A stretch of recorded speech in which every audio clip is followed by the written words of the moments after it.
کراچی ہے وہ سندھ کا دارالخلافہ ہے، تو کوئی سوچ کیسے سکتا ہے کہ وہ کسی اور کے حوالے کر دیا جائے گا؟ تو کراچی مذاق تھوڑی ہے،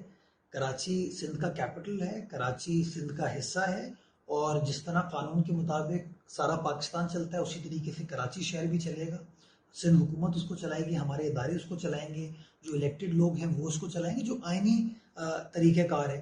وہ جو کمیٹی بنی تھی وہ کمیٹی بنی ہے فیڈرلی فنڈڈ پروجیکٹس کے اندر جو باٹل نیکس آتے ہیں سندھ اور وفاق کے درمیان، ان کو ریزالو کرنے کے لیے وہ کمیٹی اپنا کام کرے گی، جو کہ ایک ایڈوائزری رول ہوگا ان معاملات کو حل کرنے کے لیے، ایڈمنسٹریٹو معاملات میں، تکنیکی معاملات میں، امپلیمنٹیشن کے معاملات میں اس کمیٹی کا کوئی رول نہیں ہوگا، وہ قانون کے مطابق سندھ گورنمنٹ ہی کرے گی۔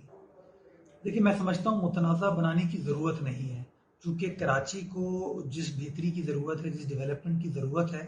اس ڈیولپمنٹ کے لیے تمام لوگوں کو مل کر کام کرنے کی ضرورت ہے، اور اسی نیت کے ساتھ وزیر اعلیٰ سندھ حکومت نے وفاقی حکومت کے ساتھ مل کر کام کرنے کا فیصلہ کیا، اور جو میٹنگ ہوئی وہ بڑی اچھی پروڈکٹیو میٹنگز تھی، میننگ فل میٹنگز تھی، جس کا نتیجہ یہ ہے کہ ایک ڈیولپمنٹ پیکیج کراچی کی بہتری کے لیے آ رہا ہے۔